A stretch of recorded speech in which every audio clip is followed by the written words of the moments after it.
James and the Bootlace. Next morning, the Fat Controller spoke severely to James. "If you can't behave, I shall take away your red coat and have you painted blue." James did not like that at all, and he was very rough with the coaches as he brought them to the platform. Come along, he called rudely. All in good time, the coaches grumbled.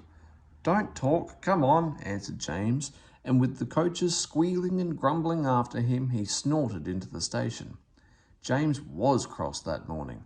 The Fat Controller had spoken to him, the coaches had dawdled, and worst of all, he had had to fetch his own coaches.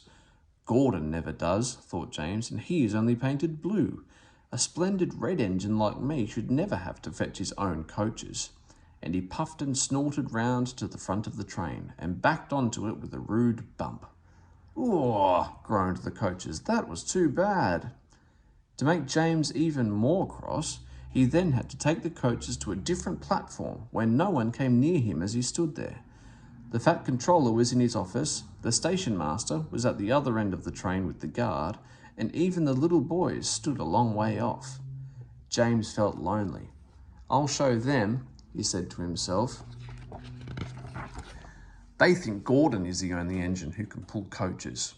And as soon as the guard's whistle blew, he started off with a tremendous jerk.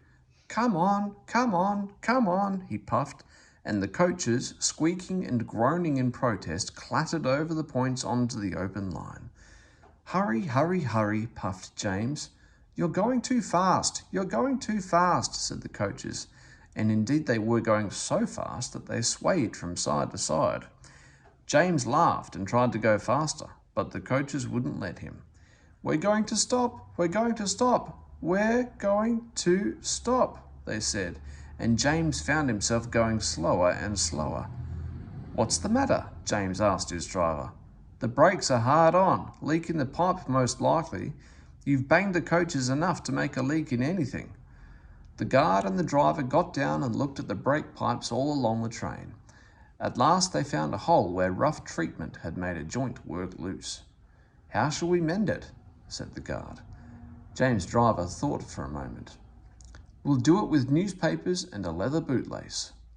"Well, where is the bootlace coming from?" asked the guard. "We haven't one." "Ask the passengers," said the driver.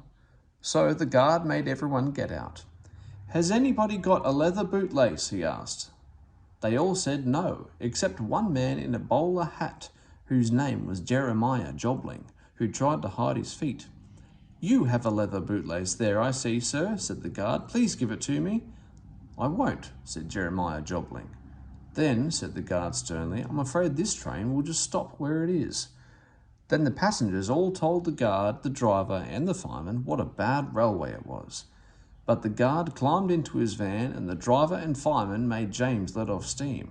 So they all told Jeremiah Jobling he was a bad man instead. At last he gave them his laces. The driver tied a pad of newspapers tightly around the hole, and James was able to pull the train. But he was a sadder and wiser James, and took care never to bump coaches again.